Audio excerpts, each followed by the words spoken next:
Hi, everyone. Welcome to The Seven Eighths, a podcast to share stories on failures and rejections. There are no fairy tale endings in this podcast. My fellow conversationalists aren't past the mountain of struggle. In fact, some of them might still be in it. I hope this podcast serves as a forum for friends and acquaintances to exchange tales of defeat. Defeats that make the 7/8 part of our lives, like the part of the iceberg you can't see. By sharing these stories, I hope we can all normalize failures and thereby win over that fear of defeat. Because failing is just a part of living. I hope you will listen and relate. Do leave me a note of feedback and critique. I am on Twitter at FarmNectar. Now to our episode.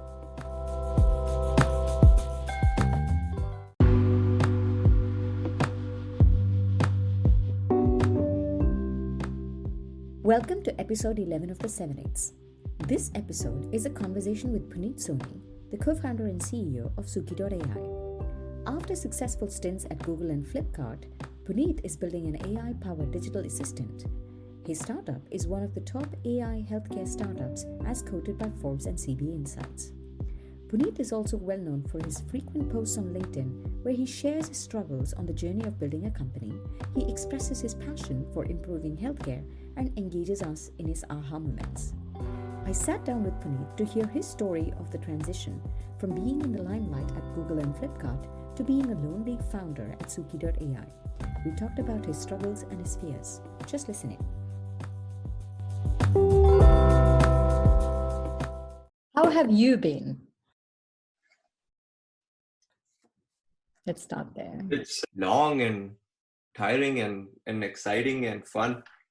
The roller coaster of a startup. Things can be simultaneously incredibly successful and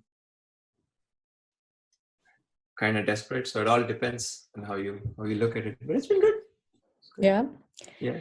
One of the reasons why I started these series of conversations is because we don't talk enough about the struggles and because we don't talk enough about failures. We end up assuming that a failure is the end of the road. I think that people rightfully so, people take failure really seriously, and they should also. But actually, big picture, it's rarely that serious. In the moment, it's actually really intense. And then you actually use that and then go do something else. And usually you end up doing something really interesting and cool. Whether it's good or bad is irrelevant to some extent. But later on, when you look back at it, it didn't really matter that much. It doesn't really impact, it impacts you a lot, but it doesn't really change things that much. People don't mind that much. The news is not that interesting. Mm-hmm. It's all just kind of like in the moment. What do you think is your glorious failure? What was that failure that it took a long time for you to digest or to absorb? What was that? What would you say that was? Wow. I didn't tell you this is going to be easy. No. Typically, your worst failures are rarely things that you can talk about. It's that intense. But then there's a category of failures that are professional and work related, and they're usually more public. And funnily enough, I actually think none of them are instantaneous. They're like a little bit of a slow motion drama that plays out over multiple years. And then it takes some time to figure out whether it's a failure or not. I think that it's a hard question to answer because some things that popularly looked as professional failures actually were not. Some things that were, very few people know or understand. I think that the one that was perceived to be a big failure was some of the work that we did at Flipkart. And the one that was actually never really perceived, but probably was the bigger failure was mobile social, Google Plus, and some of the things we did there. Yeah, people knew Google Plus was a big failure, but I don't think really people attached that to my work I actually think in hindsight, there's a lot to learn from it. And people attach a lot of my work to Flipkart. And I actually think that there's not that much there that as people think. So it's interesting to me how perception of failures is actually very different from reality of failures. Yeah, yeah, yeah. So talk to me about what you felt when you were in the thick of the moment, right? Because one of the things that I've learned over several conversations now is there are always coping mechanisms that come out of it. So I'm kind of curious, what was your journey like when, whether it is, the perceived failure at Flipkart or the Google Plus failure? What did you take away personally? How did you manage that? I think that I have this constant feeling that I'm 10 years behind where I should be in maturity. And that's probably self-critical and, not something that somebody else would say, but probably what I feel. I feel like we spend a lot of time using the tools of the trade in ways to actually get things done, but deep down, the things that motivate us are different. So if you take, for example, Google Plus, I think the straightforward answer to that question is one of the rare times when we, instead of trying to focus on what we brought to the market uniquely, spent more time thinking about how to beat our competitor. Google's pretty good at this. You want to build a browser, they'll build a browser. They'll rethink the browser. You want to build an operating system, they'll rethink the operating system. And then for once it said, I want to beat Facebook. And suddenly the strategy was completely mucked up. And I think that's why I keep saying I was like a decade behind where I needed to be in maturity. I was the kind of person who can get things done. So with me, what it was if you throw me into something, it'll happen. Sometimes actually with a lot of collateral cost, but it'll happen. Yeah. And so I was used like that, rightfully so. But I think what's important is actually kind of thinking about how do you take everybody along? How do you actually, if you don't agree with the strategy, how do you articulate it? How do you figure out how to actually take other parts of the team, engineering and others, and actually build stuff? We did a lot of those things, but strategy was wrong. I didn't really feel I had the opportunity to really speak up, even though I was running a swap. And then we were too enamored with our competitor to actually worry too much about or think too much about what we were going to bring to the market. Things like that. Yeah. I think they're very basic, very successful for me. Even though it was a big failure, I ended up in a significant position. I had a bunch of influence. We acquired a bunch of companies. We had a team, the kind of stuff that people in big companies think are marks of success. And then, somebody very wise said, oh, it's like Velcro, it's gonna just, or Teflon, it'll just kind of go off. It doesn't matter if Google Plus succeeds or fails, you will be fine. And that's true. I succeeded. It didn't really matter what the product did. I succeeded. So regardless of the perception of the product, my success was there.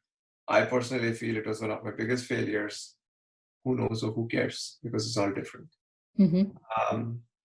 Contrary. I'm going to dig at that. I'm going to dig a little bit more on that. Why did you think that was your personal failure?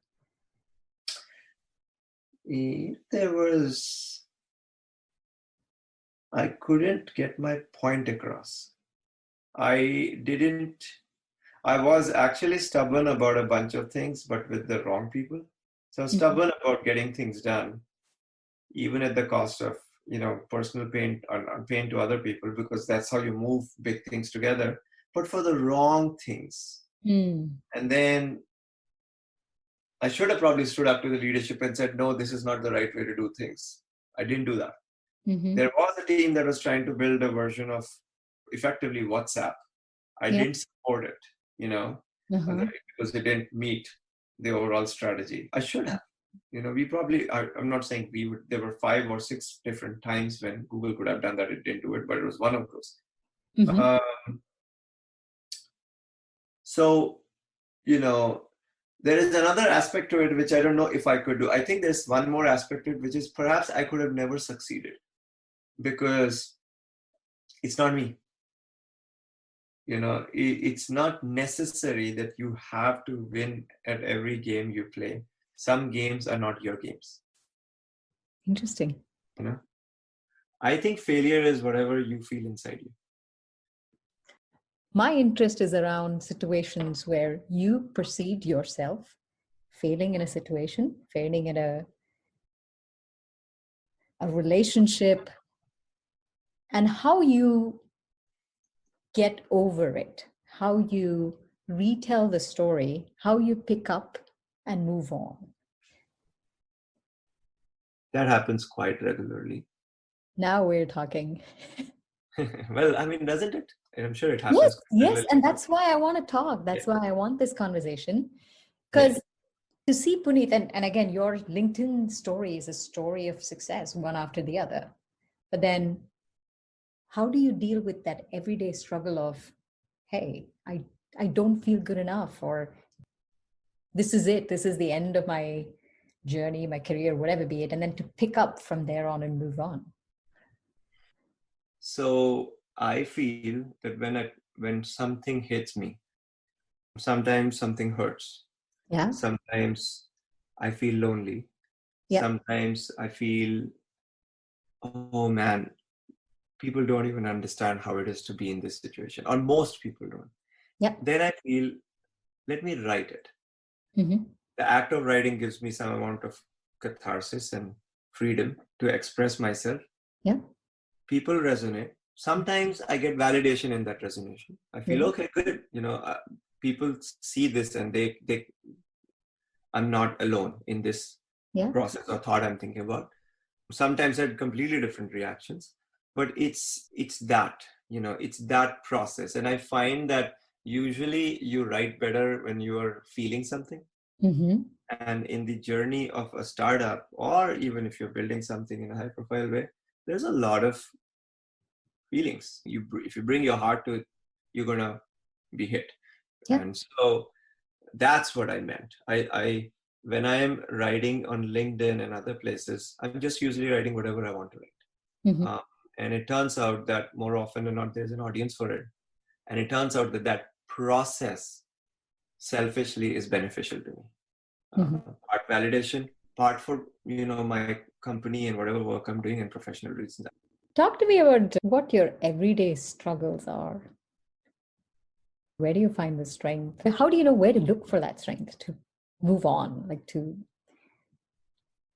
carry on? I mean, one reaction to that question is that, my God, what problems do we have in life? We're so privileged, so privileged. Thank you for saying that. Yeah. Right. Our struggles are nothing. Nothing. Yeah. We need to hear that. We need to hear that. Say that loud. What is the biggest privilege in life? The ability to do whatever you want. Mm-hmm. Without fear. We're all lucky. You, me, others, we're all like top 1%. So first of all, I'll say that. Second, what I'm doing right now as in building a company is one of the hardest things I've done in my life. And I think that the biggest struggle in it is that there are so many variables that have to come together for something to really click. And everything feels existential. And I'm a single founder. I have a very good team who deeply cares. And they're almost founding people to me. Every day, there's 2 things that go well and 2 things that are serious threats. So I would say the biggest struggle you face day to day is basically just this existential threat to your child. And, I use that metaphor, don't use it lightly. I have children. I know you do too. Yeah. You know how it feels. Yeah. Building something from scratch feels the same way. And then to your point of dealing with it, I think over time, you get a lot better at dealing with this. To me, the act of building a startup is actually the act of learning how to manage these existential threats lightly, with the comfort that actually when something really, really bad happens, it's invariable that the next day is going to be better.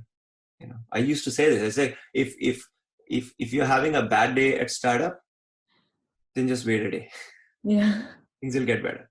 So I do a lot better at it than earlier. Earlier, I would not be able to sleep. There'd be a lot of impact on mental health.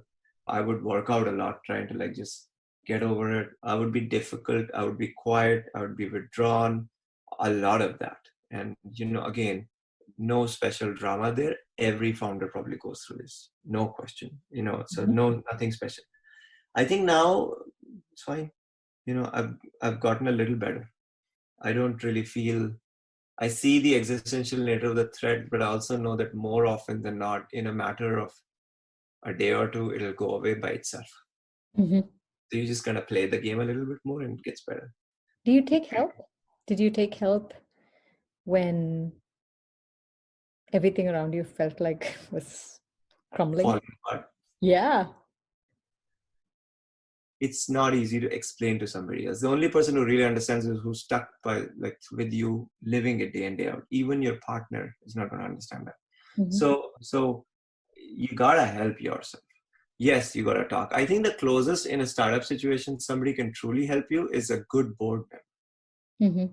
Mm-hmm. Having a good board member is good because they have seen it before. Mm-hmm. B, are in a position where they are not in it. Yeah, they look at it from the outside. E, yet they care deeply for you. Yeah. So now you suddenly have what I call the trifecta of rules that matter. People who care, people who understand, and people who are not in the middle of it in such a way that they are not neutral. So everybody else is one of those three. Right? And so I think, a good board member can help you.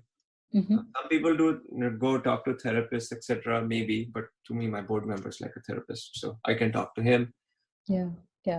I'm going to bring it back to you because Yeah. I'm curious about your journey, right?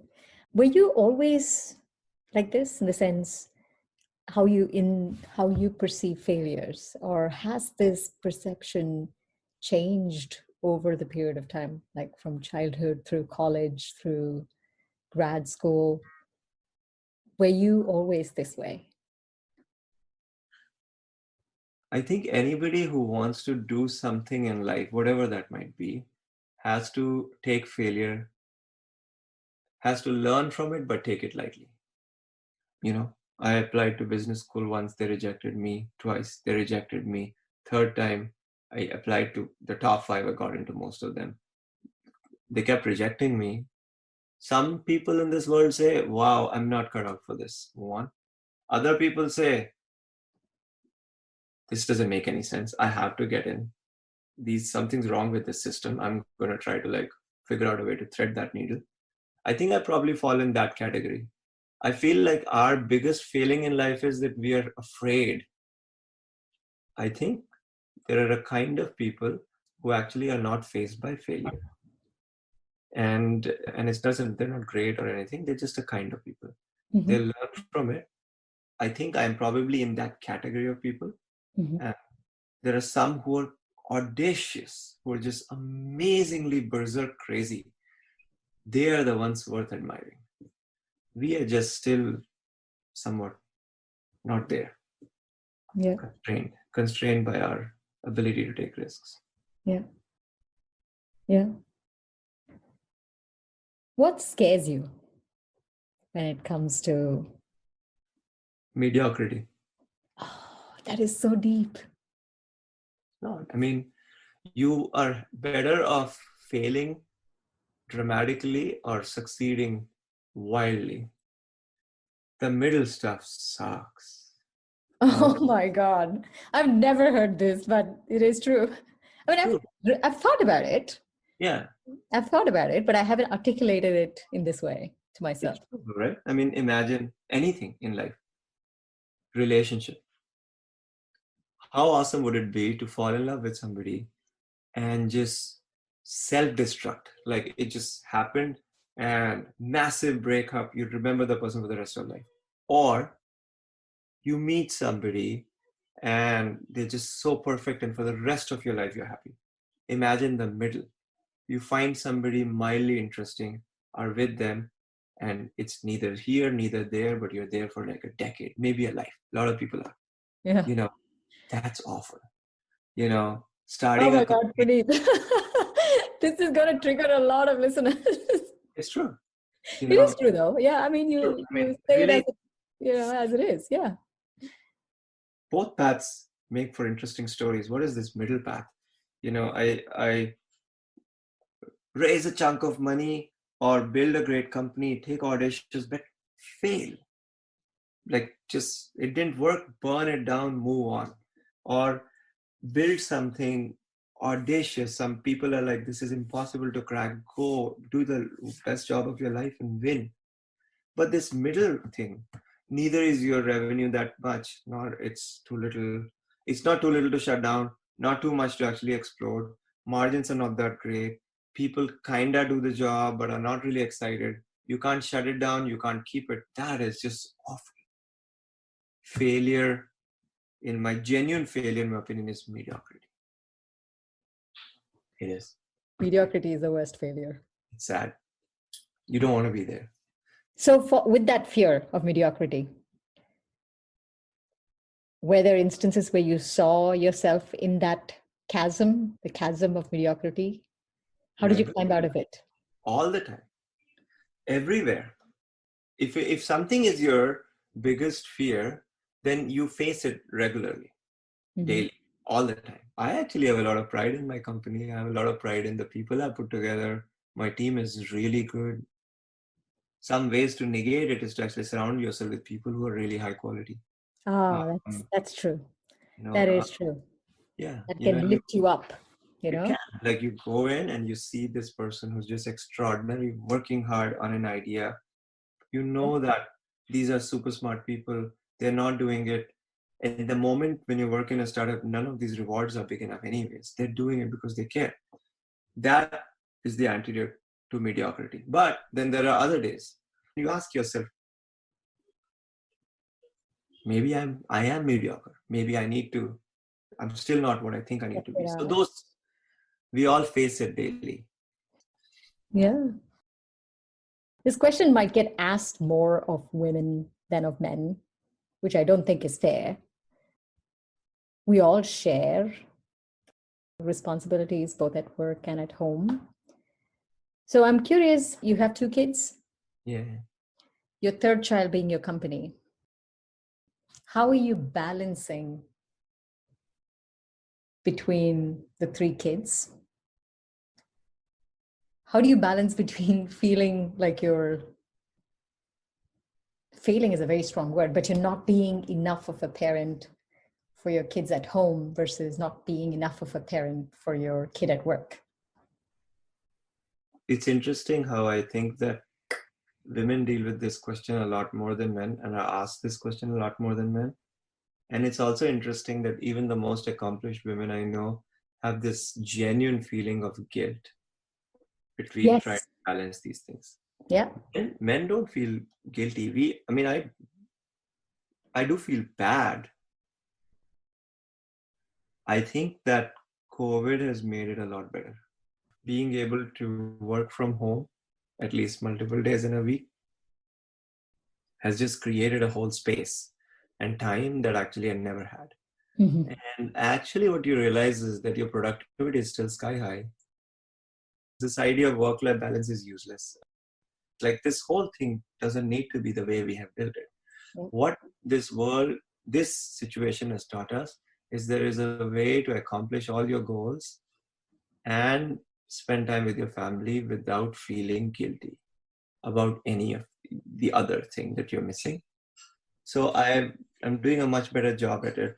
I don't feel guilty. I work hard. I care about everybody, all 3 of them, actually 4 because there's a dog also. But depending on circumstances, sometimes one gets more attention than the other.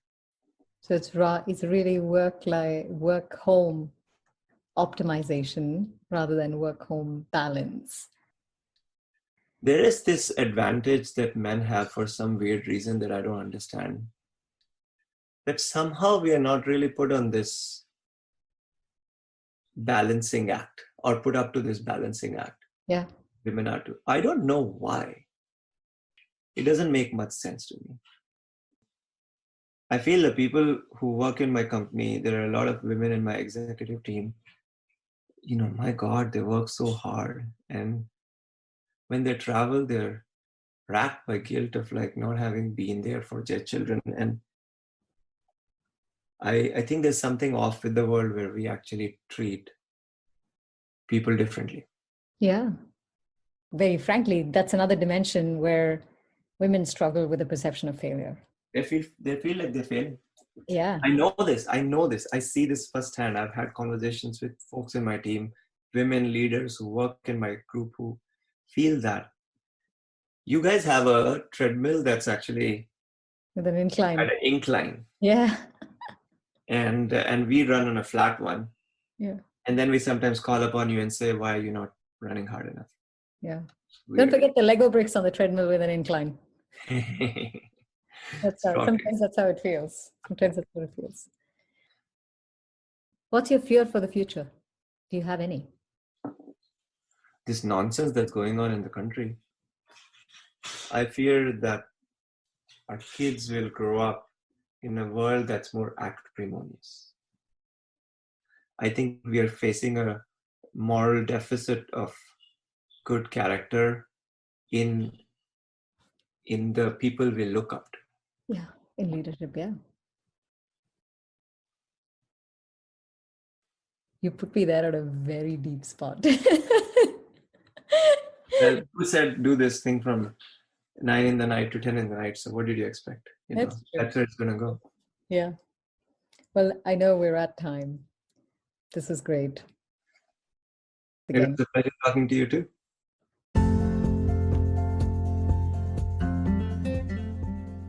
And that's how the cookie crumbles. Puneet talked about two kinds of failures: a perceived failure, what the world thinks has failed, and a reality failure, what truly failed.